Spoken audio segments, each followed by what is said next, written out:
First ever factory outlet మన Mukunda jewellers వారు తెలుగు నూతన సంవత్సరం ఉగాది పండుగ సందర్భంగా నక్షి మేళా జరుగుతోంది. అన్ని నక్షి జ్యువెలరీ మీద VA ఫ్లాట్ 9.99% మాత్రమే. త్వరపడండి. తమిళనాడు, పాండిచేరి, ఆంధ్ర జాలర్ల మధ్య వేట వివాదం చిలికి గాలివానలా మారుతోంది.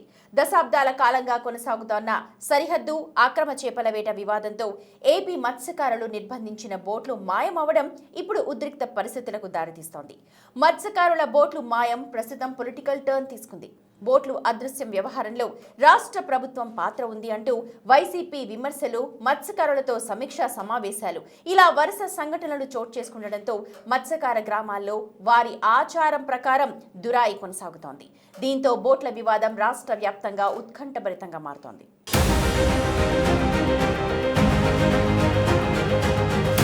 తమిళనాడు, ఆంధ్ర జాలర్ల మధ్య వేట విషయంపై వివాదాలు సర్వసాధారణంగా మారిపోయాయి. పరిధి దాటి వేట సాగిస్తున్న వాటిని నియంత్రించే పరిస్థితులు ప్రభుత్వాలకు లేవు. దీంతో తమిళ జాలర్లు హద్దులు దాటి ఆంధ్ర సరిహద్దుల్లో వేట సాగించడం పరిపాటిగా మారింది. దీంతో ఏపీ మత్స్యకారుల హద్దులు దాటిన తమిళనాడు, పాండిచ్చేరి బోట్లను, జాలర్లను నిర్బంధించడం తరచూ జరుగుతూ ఉంటుంది. ఈ క్రమంలోనే ఇటీవల తమిళ జాలర్లకు చెందిన 4 బోట్లను ఏపీ మత్స్యకారులు నిర్బంధించారు. వాటిని జువ్వలదిన్నె హార్బర్ వద్ద ఉంచి అల్లూరు మండలానికి చెందిన ఇసకపాలెం, బంగారుపాలెం గ్రామస్తులకు అప్పగించారు. అయితే ఆ బోట్లు ఇటీవల జువ్వలదిన్నె హార్బర్ వద్ద మంత్రి నారా లోకేష్ సాగర్ డిఫెన్స్ పరిశ్రమ శంకుస్థాపనకు వచ్చి వెళ్లిన తరువాత మాయమయ్యాయి.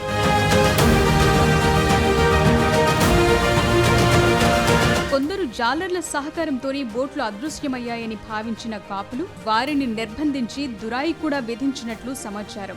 మత్స్యకార గ్రామాల్లో దురాయి ఆచారం అనాదిగా వస్తోంది. గ్రామంలో ఏదైనా సమస్య వస్తే గ్రామ పెద్ద దేవాలయం వద్ద సమావేశం ఏర్పాటు చేసి తీర్పునిస్తారు.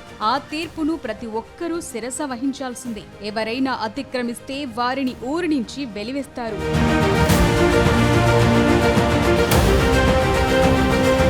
బోట్లు మాయం వ్యవహారంలో రాష్ట్ర ప్రభుత్వం సహకారముందని వైసీపీ విమర్శలు చేయటం, మత్స్యకారులు కూడా ప్రభుత్వ సహకారముందని భావించటం సంచలనంగా మారింది. ఈ విషయాన్ని రాష్ట్ర ప్రభుత్వం కూడా చాలా సీరియస్ గానే తీసుకుంది. ఈ విషయమై మంత్రులు ఆనం రామనారాయణ రెడ్డి, కొల్లు రవీంద్ర కూడా స్పందించారు. అక్రమ చేపల వేట సాగకుండా టాస్క్ ఫోర్స్ ఏర్పాటు చేశామని మంత్రులు చెప్పుకొచ్చారు. ఏపీ, తమిళనాడు, పాండిచ్చేరి రాష్ట్రాల సరిహద్దు సమస్యకు కేంద్ర ప్రభుత్వ సహకారంతో శాశ్వత పరిష్కారం చూపుతామని వారు స్పష్టం చేశారు.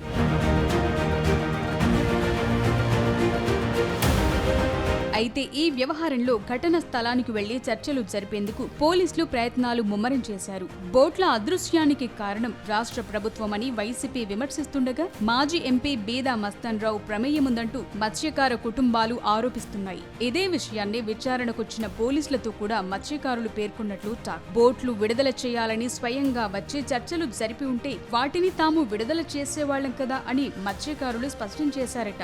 రాజకీయాలతో సంబంధం లేదని, గ్రామ పెద్ద కాపుగా పిలుచుకునే తమ గ్రామ పెద్ద వ్యవస్థను, కుల పెద్దలను వదులుకోలేమని మత్స్యకారులు స్పష్టం చేస్తున్నారట.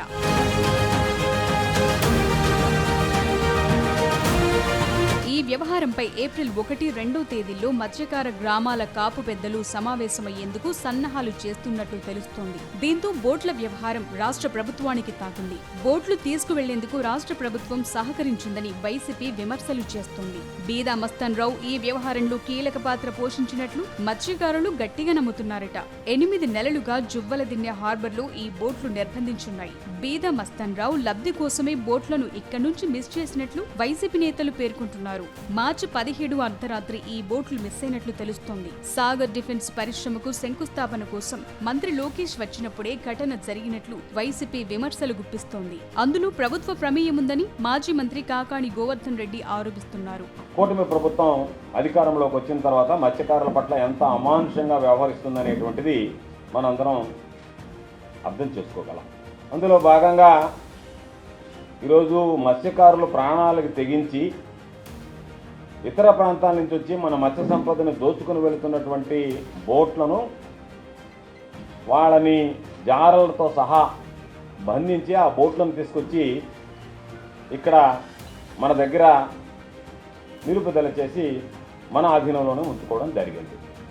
అయితే దానిని కొంతమంది అధికార పార్టీకి సంబంధించినటువంటి నాయకులు, ఆ ప్రాంతానికి సంబంధించినటువంటి తెలుగుదేశం పార్టీ నేతలు వీళ్ళకి ఎవ్వరికి కూడా కనీసం సమాచారం లేకుండా దొంగతనంగా ఆ బోట్లన్నింటిని కూడా తరలించి వేశారు. ఈరోజు 2 రోజులు గడిచిపోయాయి, 3 రోజులు గడిచిపోయాయి. ఎవరన్నా గళం ఎప్పినటువంటి వాళ్ళని పోలీసులపై బెదిరిస్తున్నారు తప్ప వాటిని మరలా చేసుకోవచ్చు. అయ్యా, మా దగ్గర అక్రమంగా వేటాడడానికి వచ్చినటువంటి వాటిని మేము మా ఆధీనంలో ఉంచుకున్నాం, ప్రభుత్వ ఆధీనంలో ఉంది, పోలీసు ఆధీనంలో ఉంది.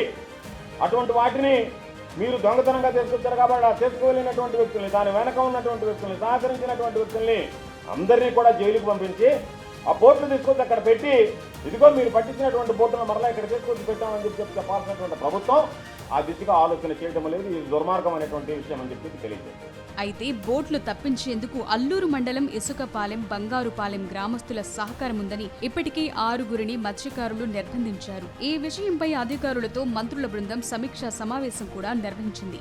సీఎం చంద్రబాబు ఈ ఘటనపై ఓ కమిటీని క్షేత్రస్థాయిలో పరిశీలించాలని పంపించారట.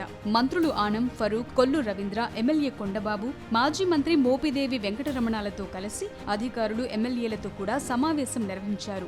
ఈ వివాదాన్ని పరిష్కరించేందుకు ఓ పక్క ప్రయత్నం చేస్తూనే మరోపక్క మత్స్యకారులకు ప్రభుత్వం ద్వారా లబ్ధి కల్పించేందుకు అన్ని చర్యలు తీసుకుంటున్నట్లు మంత్రి కొల్లు రవీంద్ర స్పష్టం చేశారు. వైసీపీ రెచ్చగొట్టే ప్రయత్నం చేస్తోందని, బోట్లు అపహరణపై రాష్ట్ర ప్రభుత్వం చాలా సీరియస్ గా తీసుకుందని, చట్టవిరుద్ధంగా భావిస్తుందని చెప్పుకొచ్చారు. ఏప్రిల్ 15 వరకు ఫిషింగ్ జరుగుతుంది, తర్వాత బ్యాన్ పీరియడ్ వస్తుంది.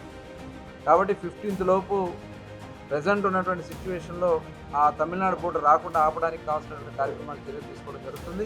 క్యూ బయటకు వచ్చాక రకరకాలు చెప్తారు, అక్కడ ఉన్నటువంటి కొన్ని బయట రెచ్చగొట్టే కార్యక్రమాలు చేస్తారు. ఇప్పుడు మొన్న కూడా చూసాం, జువెలదిన్న ఫిషింగ్ హార్బర్ సంబంధించి ఫిషింగ్ హార్బర్ 900 మీటర్లలో వాళ్ళకి ఒక 170 మీటర్లు మాత్రమే వాళ్ళకి సాగర్ స్కిప్పింగ్ వాళ్ళకి ఇస్తాకి వస్తే దాన్ని మొత్తం ఫిషింగ్ హార్బర్ అప్పచెప్పేస్తా అని చెప్పి రెచ్చగొట్టే కార్యక్రమం చేస్తారు. ఇది ఒకచోటే కాదు, రాష్ట్రం అంతా చూసేటువంటి కార్యక్రమం. వాళ్ళని ఎవ్వరూ కూడా నమ్మే పరిస్థితుల్లో లేరు. ఇవాడు వైఎస్ఆర్ పార్టీ నాయకులు ఈ రాష్ట్రంలో అలజడి సృష్టించాలి, కులాల మధ్య చిచ్చుపెట్టాలి, గ్రామాల మధ్య చిచ్చుపెట్టాలి, మతాల మధ్య చిచ్చుపెట్టాలనే ఒక దుర్మార్గమైనటువంటి ఆలోచన చేస్తున్నాడు జగన్మోహన్ రెడ్డి గారు. దయచేసి అలాంటి నిజాయితీ లేనటువంటి ఆరోపణలకు ఎవరూ కూడా నమ్మొద్దని కూడా ఈ సందర్భంగా తెలియదు. మరోపక్క గ్రామాల్లో ఉద్రిక్తత వాతావరణం కొనసాగుతోంది. ఇప్పటికే ఇసుకపల్లి గ్రామానికి చెందిన మొదటి కాపు కుటుంబ సభ్యుల నిర్బంధంలో బోట్లుంచటం, అవి అదృశ్యం కావటంతో దురాయి కట్టుబాటుకి కట్టుబడి ఎవరూ ధైర్యం చేసి ఆ గ్రామానికి వెళ్లలేకపోతున్నారు. ఇటు నిర్బంధంలో ఉన్న మత్స్యకారుల నుంచి ఎలాంటి ఫిర్యాదు రాలేదని అధికారులు, ప్రభుత్వం చెప్తోంది. బోట్ల మెస్సింగ్ కు ప్రభుత్వ సహకారం ఉందని వైసీపీ నేతలు తీవ్ర స్థాయిలో విమర్శలు చేస్తోన్న క్రమంలో మత్స్యకారులు కూడా దీనిపై ప్రభుత్వం మీద సీరియస్ గా ఉన్నారన్న సమాచారంతో కూటమి నేతలు జువ్వలదిన్న హార్బర్ ను పరిశీలించి నిరంతరం గస్తీ ఉండేందుకు టాస్క్ ఫోర్స్ ను కూడా ఏర్పాటు చేశారు.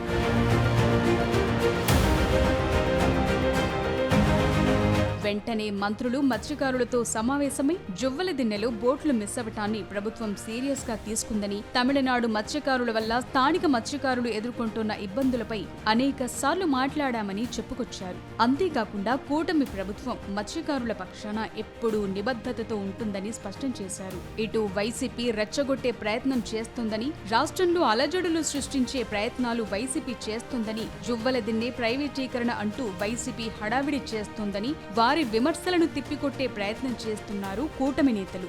బోట్లు మిస్సింగ్ వ్యవహారంలో మత్స్యకారులు తమ కట్టుబాటు ప్రకారం ఏ నిర్ణయం తీసుకున్నా ప్రభుత్వ సహకారం ఉంటుందని భరోసా ఇచ్చారు.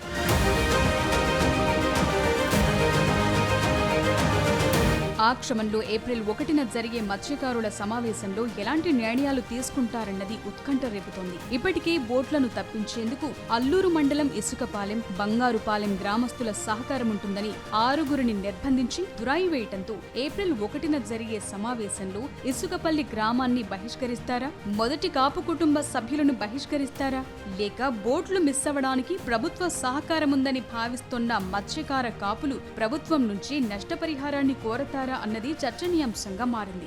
మరోపక్క కేంద్ర ప్రభుత్వంతో మాట్లాడి శాశ్వత పరిష్కారం చూపుతామని కూటమి పెద్దలు హామీ ఇస్తున్న నేపథ్యంలో మత్స్యకార కాపులు ఎలాంటి నిర్ణయం తీసుకుంటారో చూడాలి.